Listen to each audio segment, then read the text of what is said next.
Question number 6 में पूछा है assume that the TCP operates over a 1 Gbps link. Assume that it chooses to send a segment of so TCP send कर रही है segment of 1460 bytes of an data each. Okay, back to back without any delay. Also assume that there is no error in a channel and there is no retransmission of segment. Okay, taking into account that the size of TCP and IP header is 20 and 20 byte respectively.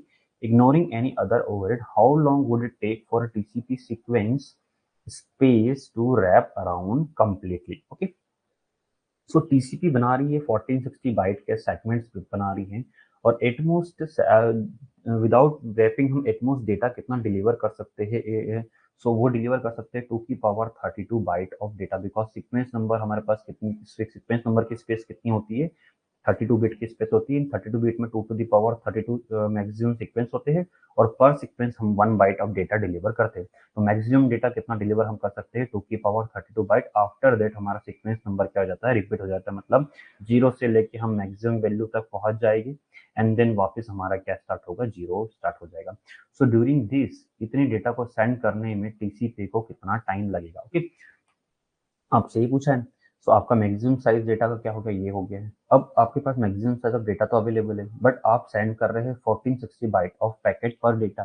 So packet में आपके data कितना कह रहे हैं? 1460 bite. इस 1460 bite में आप send कर रहे हैं 20 बाइट का टीसीपी हेडर प्लस 20 बाइट का आईपी हेडर। सो आपका जो ट्रांसमिशन टाइम है वो आपके पास होगा 1500 बाइट के पैकेट का। ओके, सो आपको टीएक्स निकालना है 1500 बाइट के पैकेट का, बट आपको ऐसे एक्चुअल कितने पैकेट ट्रांसमिट करना होगा? तो उसके लिए आपको निकालना होगा कि नंबर ऑफ पैकेट्स आप सेगमेंट्स कितने बना रहे हैं। तो कैसे निकालेंगे हम? तो इतना एक्चुअल डेटा हमारे पास है, उसको हम डिवाइड करते हैं 1 सेगमेंट के साइज से, तो हमारे पास एक्चुअल नंबर ऑफ सेगमेंट्स कितना है? Equal this. उसका मैं राउंडिंग लूंगा because there is a fraction unit, that means कि हम एक पैकेट और भेजेंगे जिसमें कंप्लीट डेटा 1460 बाइट का नहीं होगा, जस्ट उससे कम साइज ऑफ डेटा होगा। ओके, और उतने डेटा को सेंड करने के कितने पैकेट्स बनेंगे हमारे पास? तो 2294179, नॉट 8। आपको 9 कंसीडर करना है, इसका सील वैल्यू लेना है, बिकॉज ये जो स्मॉल फ्रेगमेंट रहेगा इसके लिए आप एक सेगमेंट बनाएंगे और उस सेगमेंट के अंदर भी आप 20 प्लस 20 का आईपी प्लस 20 का टीसीपी हेडर ऐड करेंगे। ओके, नाउ यहाँ जो इक्वेशन लिखी, now the number of bits send over the link, कितनी बिट सेंड करेंगे हम ओवर द लिंक्स? ओके, और उसको ट्रांसमिट करने में कितना टाइम लगेगा हम वो निकाल लेंगे at the rate of 1 Gbps। तो टोटल नंबर ऑफ बिट्स कितनी हो जाएगी? तो अगर मैं डेटा भेजूँ तो प्योर डेटा तो मेरा इतना ही 2 into 32 to the power 32 bytes. Okay, और बाइट्स को अगर मैं बीट में कन्वर्ट कर लेता हूँ, बिकॉज हमारा रेट क्या है? बीट्स पर सेकंड दे रखा है, दैट इज व्हाई मैंने कन्वर्ट करा यहाँ पे बाइट्स टू बीट। तो इतना तो हमारे पास एक्चुअल डेटा का साइज हो गया 2 की पावर 32 इंटू 8 प्लस ये क्या कर रखा हमने? तो ये हमने ओवरहेड भेजा है कि पर सेगमेंट हम क्या कर रहे हैं? पर सेगमेंट डेटा के साथ हम आईपी टीसीपी हेडर भेज रहे हैं प्लस आईपी हेडर भी भेज रहे हैं। वो हमारे कितने बड़े हैं? 20 बाइट के, दैट मीन्स 40 बाइट हम पर सेगमेंट एक्स्ट्रा भेज रहे हैं। और ऐसे सेगमेंट कितने हमने ऐसे सेगमेंट निकाले इतने नंबर ऑफ सेगमेंट्स। ओके, और ये 40 बाइट है, 40 इंटू 8 करूंगा तो ये भी किस में हो जाएगा? बीट्स में हो जाएगा। तो आप देखिए 40 इंटू बीट्स में कन्वर्ट करा एंड उसमें मल्टीप्लाई कर दिया नंबर ऑफ सेगमेंट का।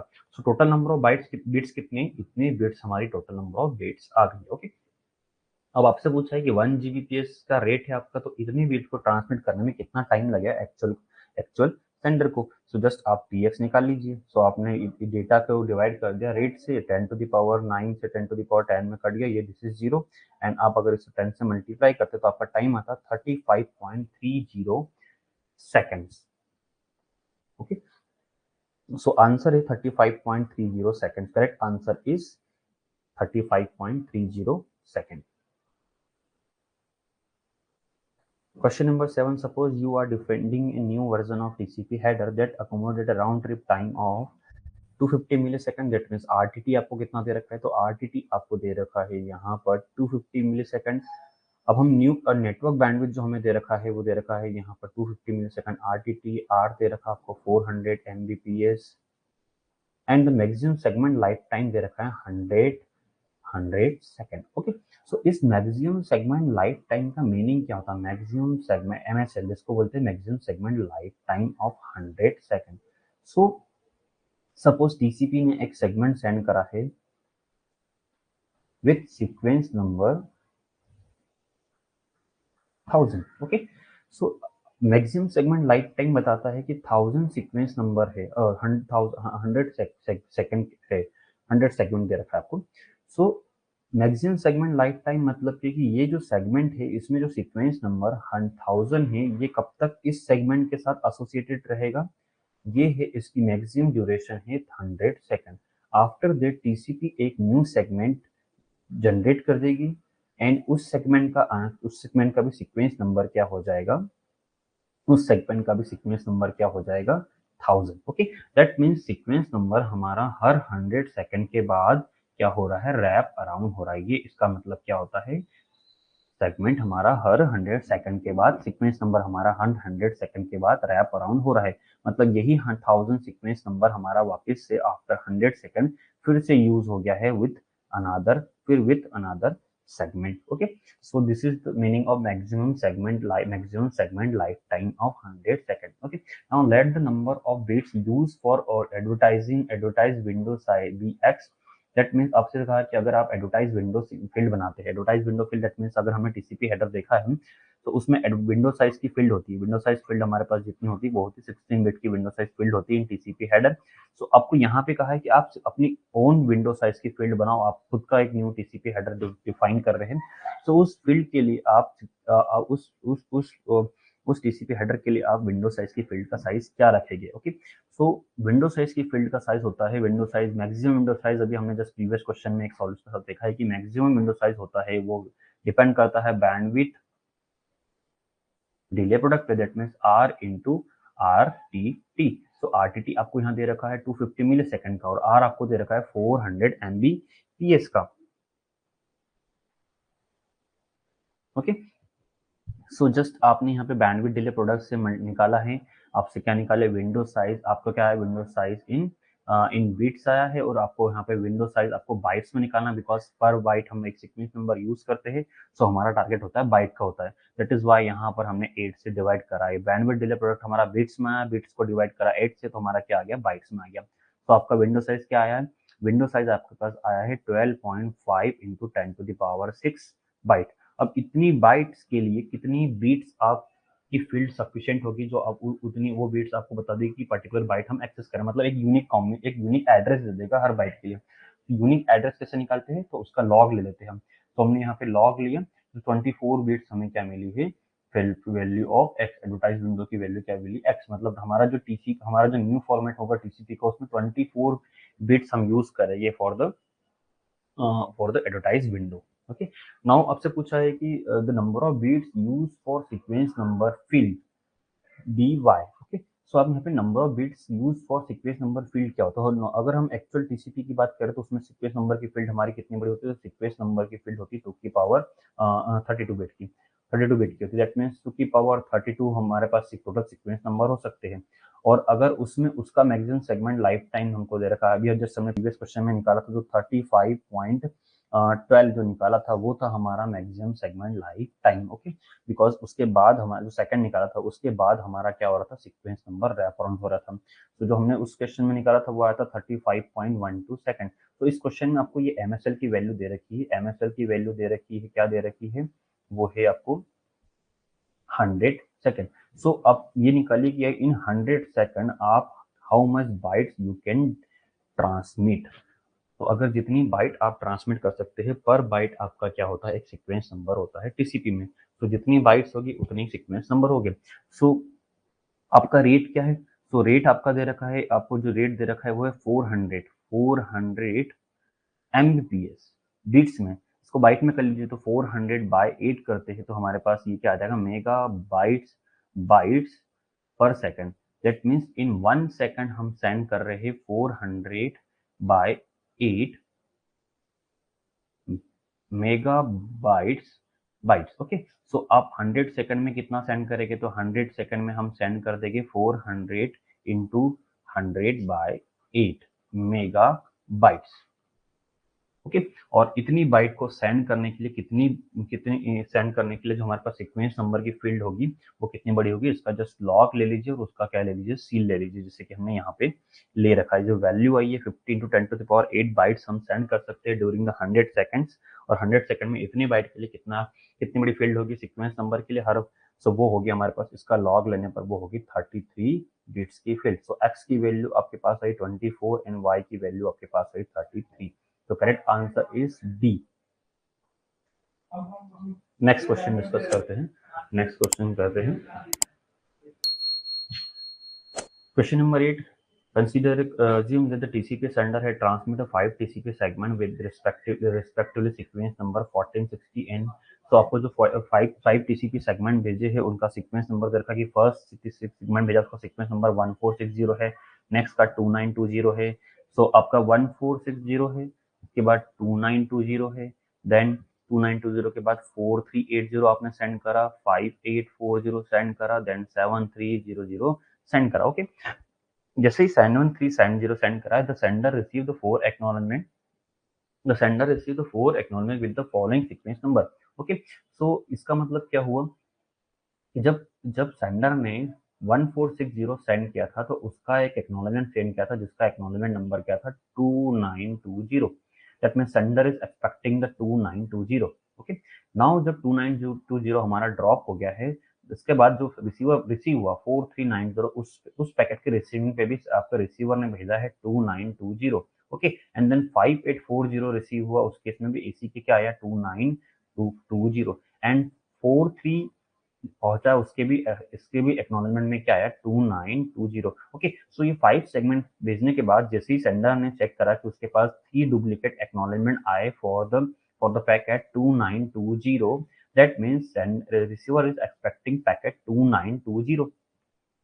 और सेंडर के रिसीवर के पास कौन कौन सा पैकेट पहुंच चुके हैं, वो है 4380, 5840 एंड 7300 वाले पैकेट पहुंच चुके हैं। ओके, अब जब जैसे ही आप सेंडर रीट्रांसमिट करेगा सीक्वेंस नंबर 2920 वाला सेगमेंट, तो 2920 वाला सेगमेंट ट्रांसमिट करेगा, तो नाउ आपसे क्वेश्चन में पूछा है कि व्हाट आपसे पूछा है कि after retransmitting the segment with sequence number 2920, the sequence number in the acknowledgement segment receive by the sender.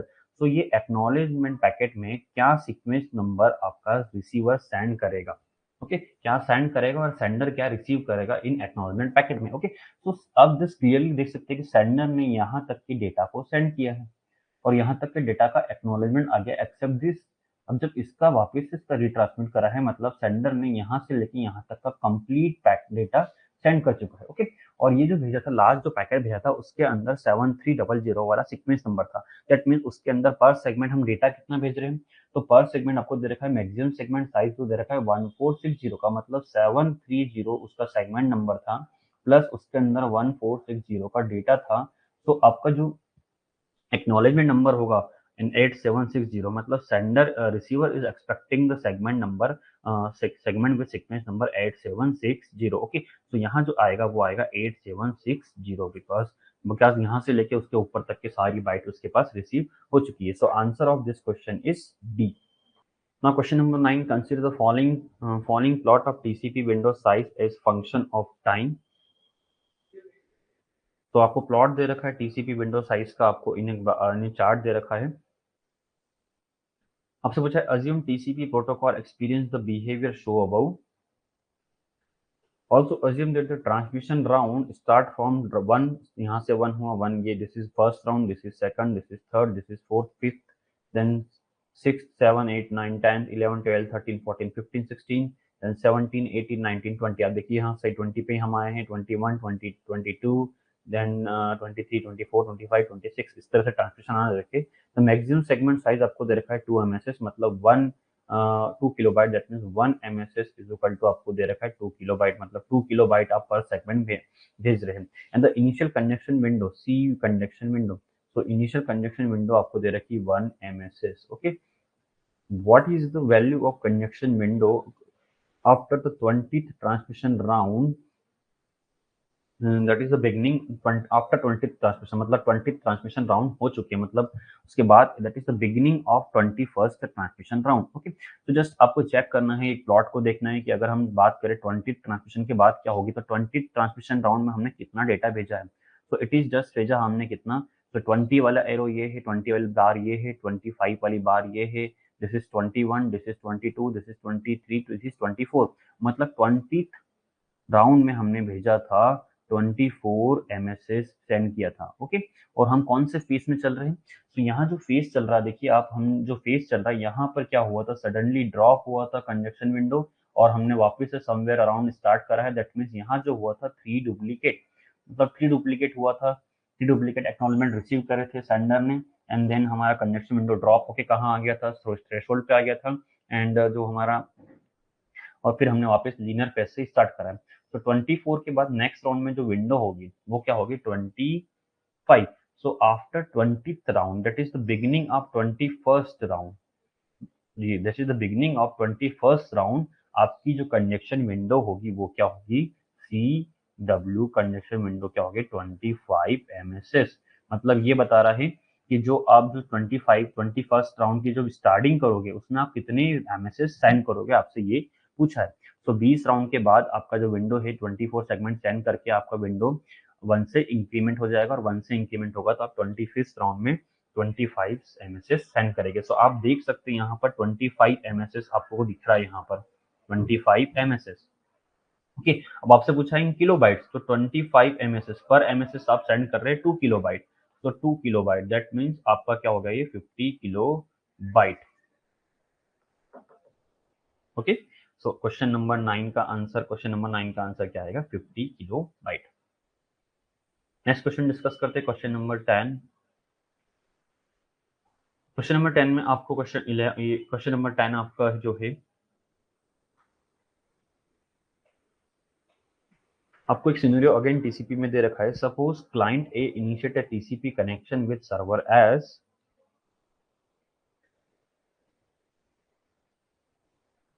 at about the same time the client B also initiate a TCP connection with S. Okay, provide the possible source and destination number for the, आपको दे रखा है। सो जो A ने connection भेजा है, the segment send from A to S।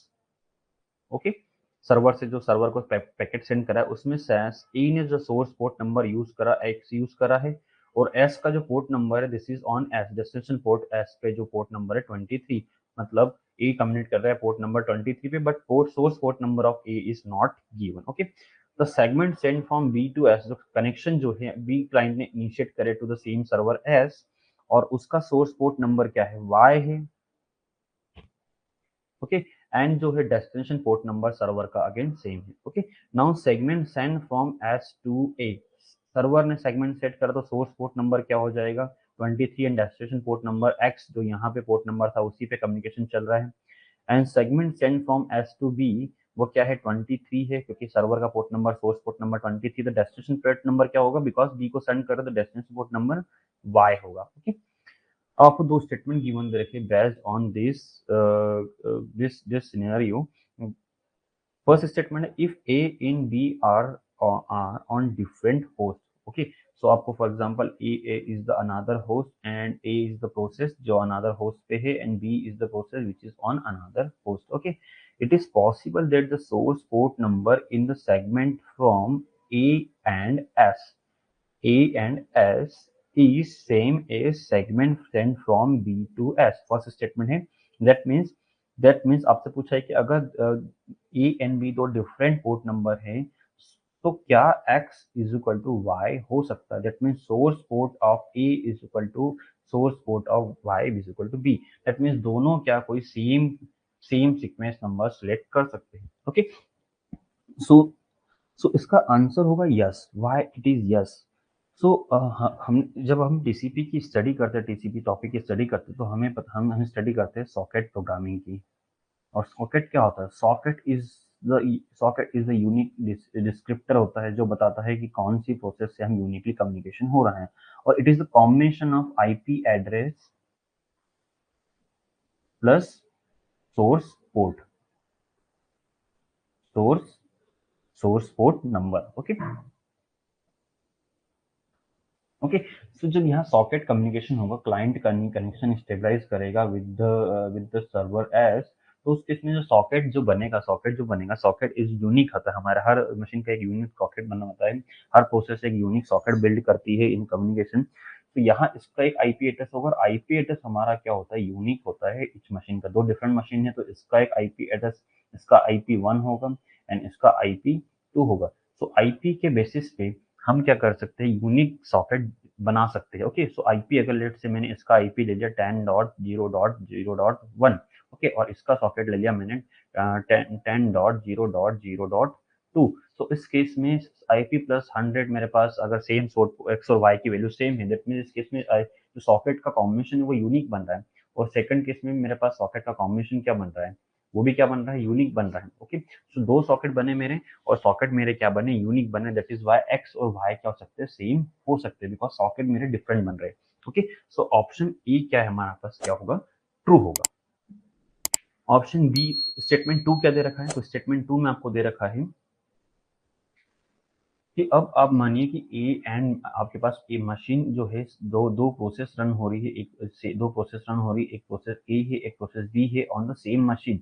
Same machine का late से आईपी एड्रेस मेरे पास क्या है, आईपी एड्रेस क्या है, 1 है, दैट मीन्स आईपी एड्रेस क्या दे लिया हमने, 10.0.0.1 कंसीडर करा है। Okay, it is possible that the source port number in the segment from A to S is same as from B to S. Okay, so अगर same machine पे मेरे पास दो दो डिफरेंट प्रोसेस रन हो रही है, उस केस में ये सर्वर एस है, उस सर्वर से कम्युनिकेशन चल रहा है, सर्वर का पोर्ट नंबर हमें 23 दे रखा है, ए का पोर्ट नंबर एक्स है, बी का पोर्ट नंबर वाई है। अब आपसे पूछते क्या X is equal to Y हो सकता है, तो इस केस में क्या हो जाएगा, फॉल्स हो जाएगा, because X is equal to भी मैंने अगर 100 ले लिया और वाई इज इक्वल टू भी मैंने 100 ले लिया, तो उस केस में अगर मैं यहाँ पे सॉकेट बनाऊंगा तो सॉकेट में क्या आएगा, 10.0.0.1 plus 100, this is socket for machine A, socket for machine ए।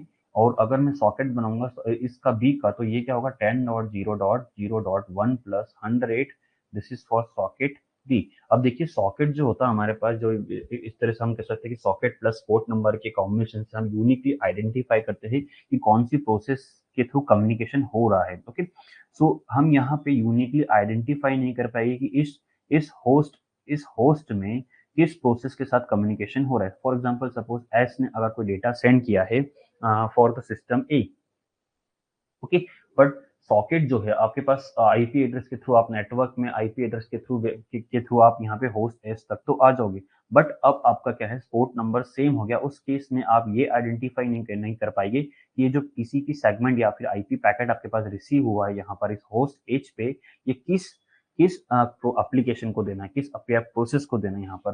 तो उस केस में सॉकेट आपका क्या है, यहाँ पे यूनिकली आइडेंटिफाई नहीं कर पा रहा है प्रोसेस रन और application run on a host. Okay, so आप x और y को सेम नहीं कर सकते। तो यहाँ से ये कंक्लूजन होता है कि अगर दो डिफरेंट होस्ट है तो सोर्स पोर्ट नंबर सेम हो सकते हैं, और अगर सेम होस्ट है तो सोर्स पोर्ट नंबर सेम नहीं हो सकते। तो ऑप्शन S2 क्या है, फॉल्स है। तो इस क्वेश्चन का आंसर क्या होगा, S1 is true and S2 is false. This is the correct answer of this question. Question number 11. Consider a TCP connection between two machine A and B in an environment with 0% packet loss. That means कोई packet loss नहीं हो रहा है, सब कुछ proper चल रहा है हमारे कम्युनिकेशन में, कनेक्शन में। Assume the round trip time between the two machine is 4 seconds. That means RTT की वैल्यू दे रखी है आपको 4 second, and the segment size is 3000 bytes. Okay. The bandwidth of the connection is 500 kbps. अब से पूछे what is the smallest TCP window size for which there will be no stalling. So stalling word सभी के लिए ये काफी नया लगा कि what is the meaning of no stalling. That means यहाँ stalling just हम, अगर आपने कंप्यूटर सिस्टम और नेट सब्जेक्ट पढ़ा है तो stalling मतलब क्या, स्टॉल हमारी पाइपलाइन में स्टॉल्स आते हैं, तो स्टॉल्स मतलब पाइपलाइन में वेस्ट होती है साइकिल, मतलब टाइम वेस्ट होता है हमारा। तो यहाँ स्टॉलिंग मतलब कि आपका जो कनेक्शन है कंटिन्यूसली फ्लो में बने, दैट मीन्स 100% इफिशियंसी से आपका कनेक्शन रन हो। Okay, so for the 100% efficiency आपकी मिनिमम विंडो साइज क्या होना चाहिए। इसका मतलब ये नो स्टॉलिंग मतलब ये कि सेंडर ने डेटा ट्रांसमिट करा, सेंडर कंटिन्यूसली डेटा ट्रांसमिट करते जाए, वेट ना करे उसने जो प्रीवियस डेटा सेंड करा था उसके एक्नॉलेजमेंट का। ओके, सो उस केस में क्या होगा कि अगर आप विंडो साइज ग्रेटर देन रखते हैं R into R T T से।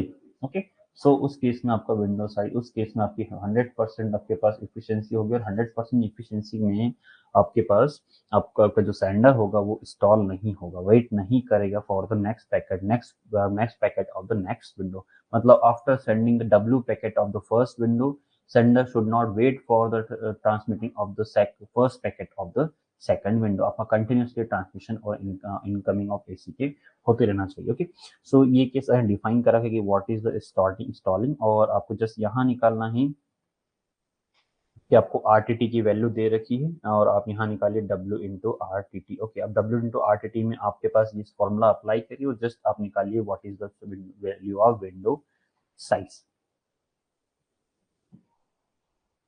ओके, सो स्टॉलिंग कब नहीं होगा हमारे पास, तो स्टॉलिंग कब नहीं होगा कि जब सेंडर ने सेंड करी W फ्रेम्स और इस W फ्रेम के एंड होने से पहले फर्स्ट फ्रेम का AC के अराइव हो जाए। ओके, सो उसके बाद नेक्स्ट विंडो की हम फ्रेम सेंड करते रहे। Okay, so W into TX should be greater than equal to RTT in case of RW into RTT in case of transport layer TCP layer। Okay, तो अगर यहाँ पे WTX greater than should be RTT होता है उस case में sender wait नहीं करेगा for the next frame to be delivered of the next window. Okay, so वही फॉर्मूला यहाँ अप्लाई करा है, W इंटू क्या होता है L बाय आर और TX इज इक्वल टू होता है L by R greater than equal to RTT। सो यहाँ पे आ जाएगा W into L greater than equal to RTT into R। ठीक है, और L को अगर आप पैकेट से कंसीडर करें, L से अगर आप देखें तो यहाँ पे साइज ऑफ पैकेट पता लग जाएगा, बट आपको ये आपको कुछ ये निकालना है कि RTT into R should be greater.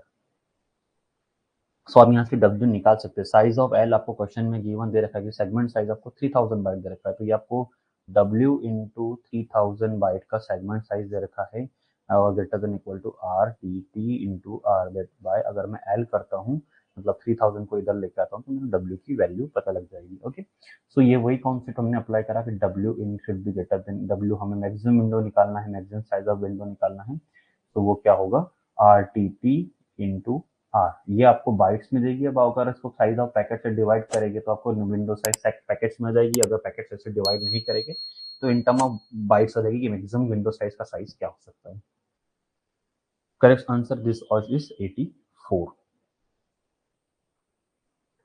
एक जनरल डाउट ये भी होता है मोस्ट ऑफ द स्टूडेंट का कि W into T X is equal to greater than equal to T X plus यहाँ पे RTT क्यों नहीं करा, बिकॉज हम डेटा लिंक लेयर में यहाँ पे TX प्लस RTT रखते हैं तो मैक्सिमम एफिशिएंसी कम मिलती है हमें। सो मैक्सिमम एफिशिएंसी हमें 1 होती है और हमने जो जनरल जो हम फॉर्मूला एफिशिएंसी का स्टडी करते हैं डेटा लिंक लेयर में कि efficiency is equal to 1 upon W into TX get divide by TX plus RTT। Okay, so in case of TCP हम जस्ट टीएक्स को यहाँ पे इग्नोर कर देते हैं। टीएक्स में हम जस्ट क्या करते हैं कि हमारा टीसीपी के केस में क्या रहता है कि 1 is equal to W into TX upon RTT हम in case of TCP consider करते हैं और इन केस ऑफ यहाँ पे हम डेटा लिंक लेयर कंसिडर करते हैं। ओके, तो this is the difference between both formula. और यहाँ जो है आपको टीसीपी के ऊपर बेस क्वेश्चन दे रखा था, that is why W into TX। अब यहाँ पे मल्टीप्लाई करूंगा तो ये क्या आएगा, तो W इंटू TX हो जाएगा, W into TX is equal to RTT हो जाएगा and W into L by R is equal to क्या हो जाएगा RTT हो जाएगा, और ये W into L is equal to क्या हो जाएगा RTT into R which is bandwidth delay product. Okay,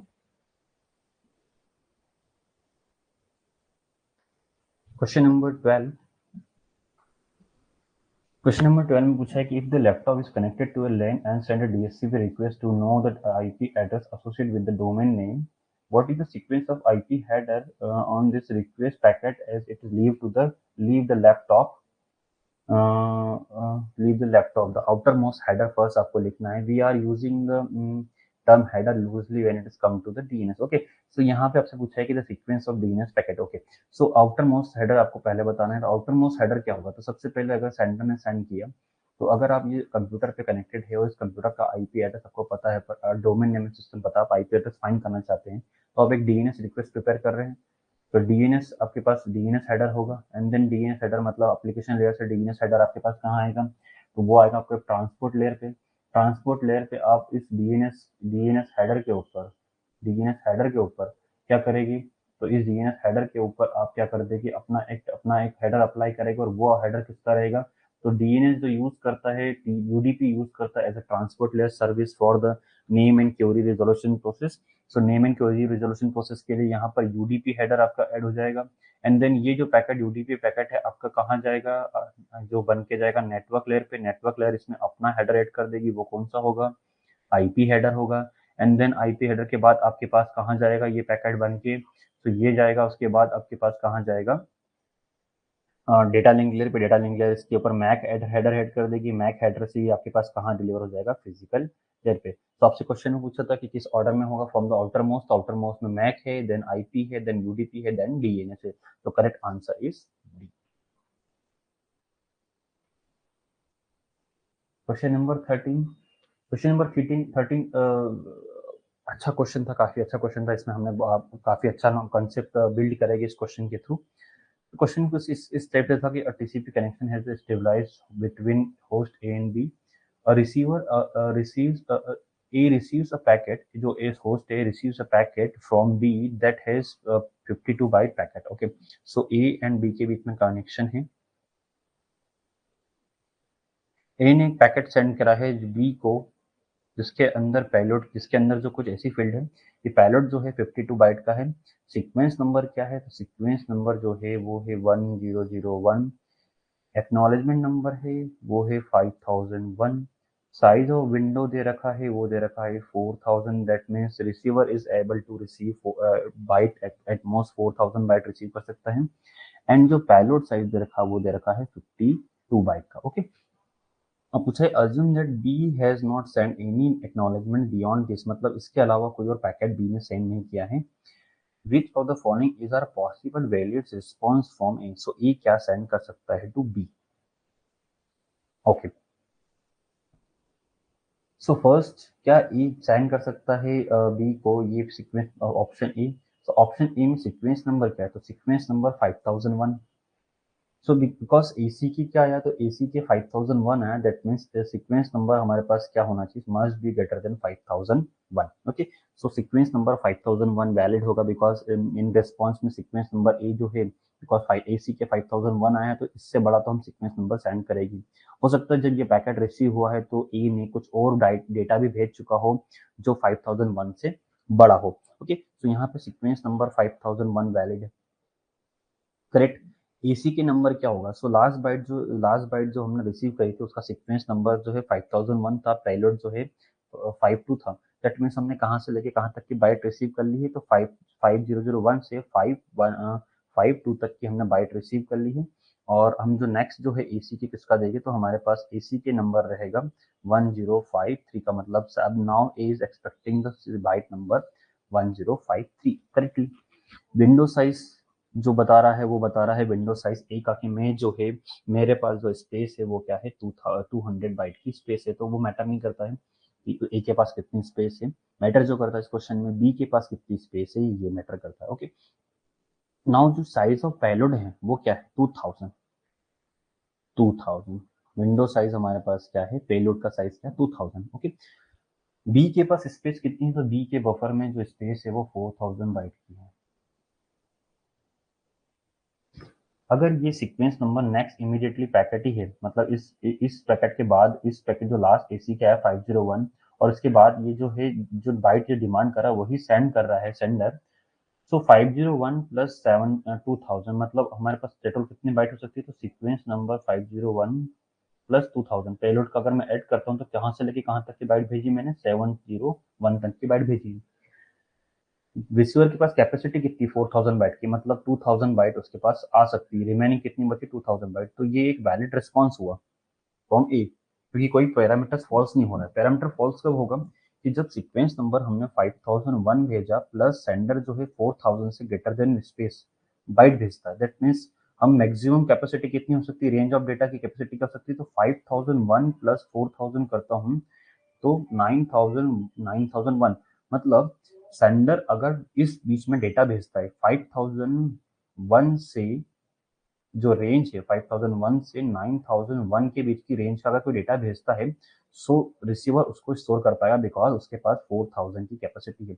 but अगर डेटा साइज, मतलब दैट मीन्स अगर सीक्वेंस नंबर प्लस पेलोड का साइज विंडो साइज से बड़ा हो रहा है, उस केस में सेंडर इज नॉट एबल और receiver is not able to store that data, तो वो वैलिड सीक्वेंस नहीं होगा, उस केस में विंडो क्या हो जाएगी, उसकी 0 हो जाएगी। Okay, so first is the valid response. B क्या है? So B is the invalid response because sequence number जो है लेस देन क्या हो गया 5001। जब रिसीवर 5001 सीक्वेंस नंबर भेज रहा है दैट मीन्स उससे पहले की सारी बाइट रिसीव कर चुका है, तो सेंडर वापस से 1053 को सेंड नहीं करेगा। So B is false because sequence number incorrect हमने होगा। सीक्वेंस नंबर की वैल्यू हमेशा जो होगी 5001 से बड़ी होगी बिकॉज उसके पहले के सारे सेगमेंट प्रॉपर्ली डिलीवर हो चुके हो। टीसीपी जो है क्यूमुलेटिव एक्नॉलेजमेंट यूज करती है, दैट मीन्स 501 का एक्नॉलेजमेंट आया, दैट मीन्स उसके पहले के सारे एक्नॉलेजमेंट आ चुके हैं, सारी प्रॉपर्ली बाइट पहुंच चुकी है। Okay, so option D is false. क्या ऑप्शन सी इज ट्रू हमारे पास? तो ऑप्शन सी को चेक करते हैं। ऑप्शन सी में जो सीक्वेंस नंबर यूज हुआ है वो है 8001। दैट मीन्स आफ्टर जब 501 रिसीव हुआ था उसके पहले ही सेंडर ने 8000 तक की बाइट भेज दी, मतलब 5001 से 5001 का रिसीव था तो 5001 भी भेज दिया, 6001 भी भेज दिया, 7001 भी भेज दिया एंड 8001 भी भेज दिया है। ओके, और 7001 तक भेज दिया। अब जो है वो 8001 भेज रहा है, तो 5001 से 8001 के बीच में सेंडर ने कितनी बाइट भेज चुकी, तो that is 3000 byte sender send कर चुका है। इस सेगमेंट में एटमोस्ट कितनी बाइट और सेंडर सेंड कर सकता है, बिकॉज विंडो साइज जो है 4000 है हमारे पास टोटल। 4000 में से 3000 बाइट्स इस सेगमेंट से पहले सेंडर भेज चुका है, तो इसके पास स्पेस कितनी होगी जस्ट फॉर 1000 बाइट्स, और 3000 बाइट इसके बफर में होगी और इसने इन 3000 बाइट्स का कोई एक्नॉलेजमेंट अभी सेंड नहीं किया, दैट मीन्स ये बाइट इसके बफर में होना चाहिए। ओके, तो यहाँ पर 8000 वाले पैकेट में मैक पेलोड का साइज कितना हो सकता है? एटमोस्ट 3000, 4000 माइनस 3000 दैट इज 1000, सो 1000 हो सकता है बिकॉज अगर मैं 8001 प्लस 1000 करूंगा तो मेरे पास वैल्यू जो आ रही है वो 9001 आ रही है, और 9001 हमने वही निकाला था कि 5000 प्लस हमारे पास 9001 के बीच का हमारे पास डेटा होना चाहिए। ओके, सो हम वही डेटा सेंड कर रहे हैं, सो ऑप्शन सी जो है हमारे पास एक वैलिड रिस्पॉन्स होगा। ऑप्शन डी की बात करते हैं। सो ऑप्शन डी में क्या हो रहा है? तो ऑप्शन डी में जो हो रहा है यहाँ पर आप देखिए,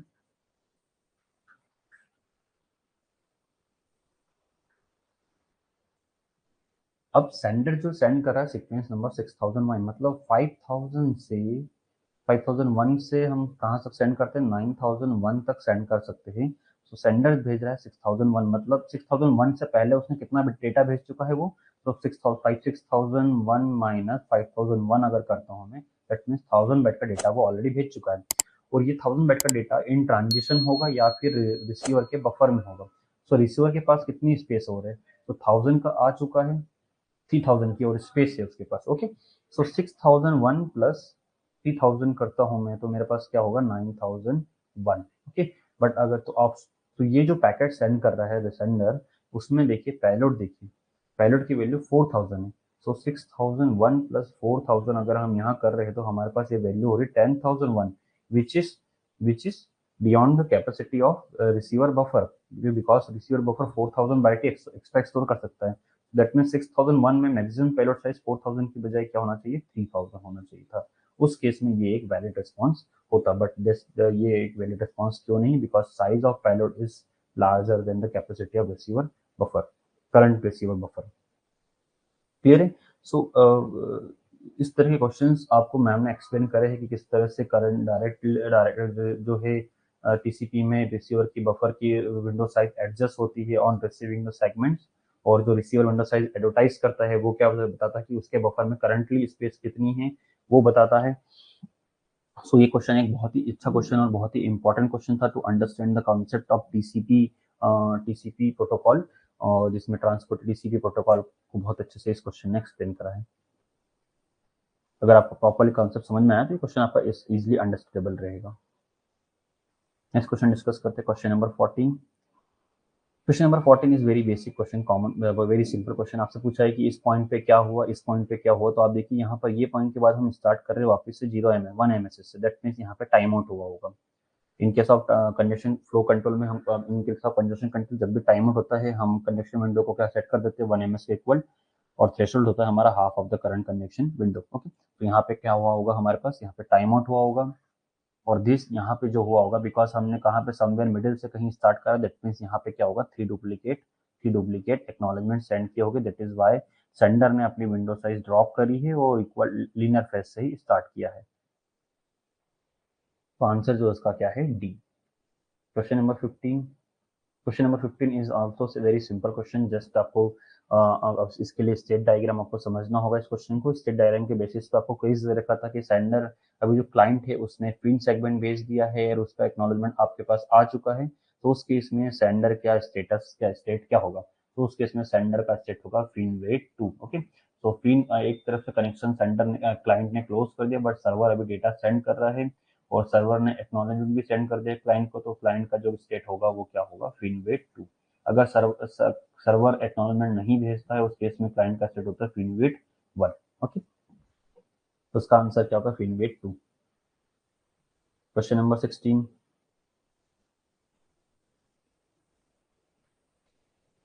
consider the system in which internet is not working. अब आपको एक सिस्टम दे रखा है जिसके अंदर इंटरनेट इज नॉट वर्किंग और आपसे बोला कि the system user explain you that he can not access any website. साथ में आपको बताया कि google.com भी एक्सेस नहीं कर सकते और गेटेड जिल ऑर्गेनाइजेशन की वेबसाइट भी आप एक्सेस नहीं कर सकते। ओके, सो क्या प्रॉब्लम मोस्ट लाइकली कॉज हो सकता है इस प्रॉब्लम का। ओके, सो ऑप्शन जो first option, the system DHCP server is no longer working so it hasn't been assign IP address. Okay, so option A true हो सकता है बिकॉज अगर आईपी एड्रेस उस सिस्टम को असाइन नहीं होगा तो वो आईपी एड्रेस अगर नहीं असाइन होगा तो वो एक्सटर्नल वर्ड से कम्युनिकेट नहीं कर सकता है, और अगर डीएचसीपी सर्वर वर्किंग नहीं कर रहा है तो हो सकता है उसका आईपी एड्रेस अभी असाइन नहीं हुआ होगा। Okay, option B, the server DHCP server is no longer available so it has been assign a MAC address. तो मैक एड्रेस असाइन नहीं करता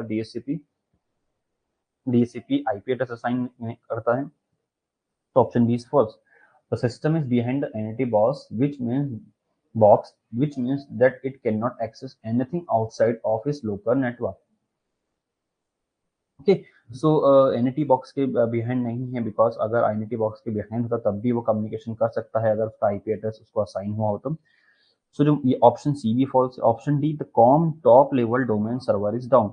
so dot com level server अगर डाउन है तो उसके केस में ओआरजी सर्वर तो चालू होगा बिकॉज उसकी इन्फॉर्मेशन तो गिवन नहीं है। अगर आप ये अजम्पशन लगा रहे हैं कि dot com top level domain server down है, सो ओआरजी रनिंग है, बट क्वेश्चन में दे रखा है कि डॉट कॉम सर्वर भी आपके पास नहीं चल रहा है और ओआरजी सर्वर भी नहीं चल रहा है, तो उस केस में ये ऑप्शन भी क्या हो गया आपका फॉल्स। तो करेक्ट आंसर जिस क्वेश्चन का होगा वो क्या होगा, E. Question 17, DNS response have a TTL field. Why is this necessary? तो जो TTL फील्ड हम DNS में यूज करते हैं उसका मोस्ट अप्रोप्रिएट मोस्ट आंसर जो मोस्ट करेक्ट आंसर है is D, the TTL field cause DNS server to detect delete entries after some time so that if host move and the underlying address changes, the server will eventually get the correct address. Okay, so correct answer is question का D होगा, all the other options are incorrect in because not related to the use of TTL field in the DNS response. Okay, question number 18. Suppose host is trying to transfer 1000 byte file over a TCP connection to host B. The initial sequence number in both directions are 0. Suppose 5 packets each of size 200 byte are sent over the connection from host A to host B. Consider the following two statements about the TCP connections. First statement, if host B send back a packet with ACK field set equal to 600 byte, मतलब host जो है host B ने send करा है AC के is equal to 601। So 601 receive हुआ, that send के that means उसके पास बाइट जो है फ्रॉम 0 से लेके 601 तक की तो एक्चुअल में आ चुकी है, but it may be possible कि बाइट फ्रॉम द 601 से आगे की भी आ सकती है। सो 801 भी आ सकता है बट 701 वाला आपका लॉस हो सकता है।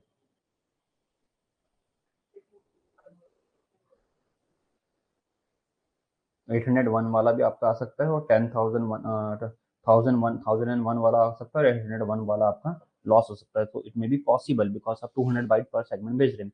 सो इसका मतलब ये नहीं कि the only first 3 packet have been arrive to node B. इसका मतलब ये है कि 6001 तक की डेटा करेक्ट आ चुका है, उसके बाद की कुछ बाइट नहीं आई और उसके आगे कुछ आ चुकी है। Okay, so option S is one is false. Option S two क्या बोल रहा है if host B send back a packet with acknowledgement field set 4000 or 401, that means host 2200 bite का एक पैकेट है, that means host ने first two packet तो properly receive कर चुके, बिकॉज फर्स्ट पैकेट में 0 से उसने भेजी होगी, 0 से 999 की बाइट भेजी होगी, देन 2001 से लेके 200 तक की बाइट भेजी होगी, देन 2001 से लेके 4000 तक की और 400 तक की बाइट भेजी होगी, देन 401 की एक्सपेक्ट कर रहा है, दैट मींस फर्स्ट टू तो प्रॉपर्ली रिसीव हो गए। सो ऑप्शन बोलो then the first two packet have made it to the through host B, so option S2 is true, क्योंकि ये फर्दर पैकेट्स के बारे में कोई कंक्लूड नहीं कर रहा है। यहाँ पे द ओनली वर्ड यूज हुआ था, that is why option S1 is false हो गया था। ओके, क्वेश्चन नंबर 18 का correct answer is S2 only. Question number 19, which the receiver detect bad packet, which of the following statement describe feature of the transmission control protocol TCP/S are false? Okay, so TCP के आपको features of आपसे पूछे कौन से false है। First is the receiver detect bad packet via the checksum, so TCP use checksum to identify that there will कि अगर कोई TCP पैकेट में कोई error तो नहीं है। Option B, the sender automatically retransmit packet after timeout if no ACK is received. So option B is true, A भी true है, B भी true है, because अगर टाइम आउट होता है तो सेंडर ऑटोमेटिकली ट्रांसमिट कर देता है पैकेट को। The receiver must send ACK for every packet received. So in case of TCP अगर हम बात करें तो cumulative acknowledgement हम यूज करते हैं, तो जरूरी नहीं हर पैकेट का acknowledgement सेंड करता है। जनरली TCP पर 2 सेगमेंट cumulative acknowledgement यूज करता है, जैसे 2 सेगमेंट आए हैं उसके बाद एक cumulative acknowledgement सेंड करता है। Option D, the window size should be increased when the sender detect more dropped packet. So more dropped packet हो रहा है, that means heavy congestion हो रहा है इन द नेटवर्क, जिससे कारण पैकेट ड्रॉप हो रहे हैं। उस केस में हम क्या करते हैं, हमारा कंजेशन कंट्रोल पॉलिसी जो है विंडो साइज को डिक्रीज करता है। ये डिपेंड देखता है कि टाइम आउट हो रहा है ड्रॉप पैकेट का रीजन, उसमें टाइम आउट हो रहा है कि 3 डुप्लीकेट एक्नॉलेजमेंट रिसीव हो रहे हैं। ओके, तो उस केस में हम विंडो साइज को ड्रॉप करते हैं, ना कि ड्रॉप विंडो साइज को इंक्रीज करते हैं। हमने कंजेशन कंट्रोल पॉलिसी स्टडी करी, जिसमें टाइम आउट इंटरवल होने पर हम विंडो साइज को ड्रॉप करते हैं और 3 डुप्लीकेट एक्नॉलेजमेंट रिसीव होने पर भी हम विंडो साइज को ड्रॉप करते हैं। इन बोथ केसेस हम विंडो साइज को क्या करते हैं, ड्रॉप करते हैं। Question number 20 is very simple question, just आपको यहाँ पे कंजेशन कंट्रोल पॉलिसी अप्लाई करना है, जिसमें एडिटिव इंक्रीज मल्टीप्लिकेटिव डिक्रीज वाली पॉलिसी को अप्लाई करना है। केस आपको किस तरह से कुछ दे रखा है कि आपका जो है रिसीवर की एडवर्टाइज विंडो जो दे रखी 32 किलोबाइट दे रखी है, आपका थ्रेशोल्ड दे रखा है 16 किलोबाइट का दे रखा है, मैक्सिमम सेगमेंट साइज 2 किलोबाइट का दे रखा है। दैट मींस अगर थ्रेशोल्ड एसएसएस थ्रेशोल्ड आपको 16 किलोबाइट का दे रखा है, that means in term of number of MSS कितना होगा, तो 2 किलोबाइट से अगर मैं डिवाइड करता हूं तो इट इज 8 एमएसएस। ओके, तो एसएस थ्रेशोल्ड आपका 8 एमएसएस है। फर्स्ट ट्रांसमिशन अटेम्प्ट नंबर 1 हुआ, देन एंड सो ऑन। आपसे कहा है कि during the all the transmission except the 3 duplicate ACK on attain number 6। तो जैसे ही अटेन नंबर 6 करा उसके बाद उसको 3 डुप्लीकेट एसीके रिसीव हुए, तो उसके बाद क्या बिहेवियर फॉलो करा होगा टीसीपी सेंडर ने। तो जब भी 3 डुप्लीकेट एसीके रिसीव होता है तो सेंडर क्या करता है, जस्ट जो अपनी कंजक्शन विंडो है उसको, जो भी करंट कंजक्शन विंडो को कर देता है, वो करंट कंजक्शन विंडो को कर देता है हाफ हाफ, एंड जो एसएस थ्रेशोल्ड को सेट कर देता है करंट न्यू कंजक्शन विंडो को। सो न्यू कंजक्शन विंडो क्या होती है, तो new congestion window is equal to current half of the current congestion window, और SS threshold is equal to होता है न्यू कंजक्शन विंडो। ओके, और हम कौन से फेज से स्टार्ट करते हैं, तो हमारा जो फेज रहता है वो होता है हमारे पास लीनियर फेज ही होता है। Okay, in the ACK for the retransmission attempt number 9 and subsequent the advertised window is 24 kilobyte।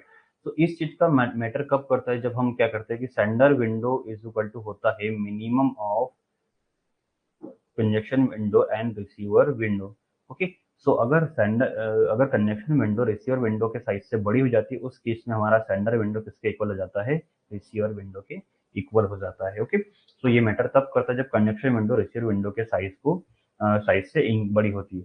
सो आपको जब क्वेश्चन में रिसीवर विंडो साइज दिया होता है, तो उस केस में आप कंजक्शन विंडो को एटमोस्ट कितना इंक्रीज कर सकते हैं, जितना कि आपका रिसीवर विंडो का साइज होगा। उसके बाद आपको रिसीवर विंडो को ही उतना ही डेटा आप हर बार हर राउंड में सेंड करेंगे। तो यहाँ पर इन फर्स्ट राउंड जो हमारे पास फर्स्ट राउंड में हमने सेंड करा है 1 MSS एंड सेकंड राउंड हम सेंड करते हैं 2 MSS, बिकॉज हम स्लो स्टार्ट में हमारे पास पर राउंड हमारे पास कंडक्शन विंडो इंक्रीज होती है बाय डबल। तो सेकंड राउंड में हम फर्स्ट राउंड में सेंड करा 1 MSS, सेकंड राउंड में हमने सेंड करा 2 MSS, थर्ड राउंड में हम सेंड करेंगे 4 MSS। Okay, and then fourth round में हम क्या करेंगे 8 MSS सेंड करेंगे, एंड देन फिफ्थ राउंड में हम क्या करेंगे 9 MSS, बिकॉज हम यहाँ एसएस थ्रेशोल्ड रीच कर चुके हैं। तो हमारा स्लो स्टार्ट फेस यहाँ पे खत्म हो गया और यहाँ से हमारे पास क्या फेस स्टार्ट हो जाता है, लीनियर फेस स्टार्ट हो जाता है। तो हम यहाँ पे क्या भेजेंगे 9 MSS, and then sixth round में हमारे पास जो विंडो साइज थी वो क्या थी हमारे पास 10 MSS। But during the sixth transmission round हमें क्या रिसीव हुआ, जो रिसीव हुआ जो है आपके pass on the attain number 6 आपके पास जो कंडक्शन विंडो 10 थी उस केस में आपके पास 3 डुप्लीकेट ऐसी क्या है। तो आपकी जो कंडक्शन विंडो ड्रॉप हो जाएगी half of the current conduction window, that means आपकी जो कंडक्शन विंडो रहेगी आपके पास यहाँ पे 5 MSS रहेगी। एंड देन आपके पास जो आपके पास सेवंथ राउंड रहेगा उसमें आप 5 MSS सेंड करेंगे। देन एट्थ राउंड में आप क्या सेंड करेंगे 6 MSS। देन नाइन्थ राउंड में आप क्या सेंड करेंगे 7 MSS, and then 10th round में आप क्या सेंड करेंगे 10 MSS। तो जो इसका आंसर होगा इसका आंसर जो होगा कि आपकी कंजक्शन विंडो क्या है in the 10th transmission round आपके पास क्या होगा 7 से, सॉरी यहाँ पे आपकी क्या होगी कंजक्शन विंडो 8 MSS। ओके, तो 10 ट्रांसमिशन राउंड में आपकी कंजक्शन विंडो क्या है 8 MSS। तो आपसे जैसे ही पूछा था कि ड्यूरिंग द 10 ट्रांसमिशन राउंड आपकी कंडीशन विंडो क्या होगी विच इज 8 MSS।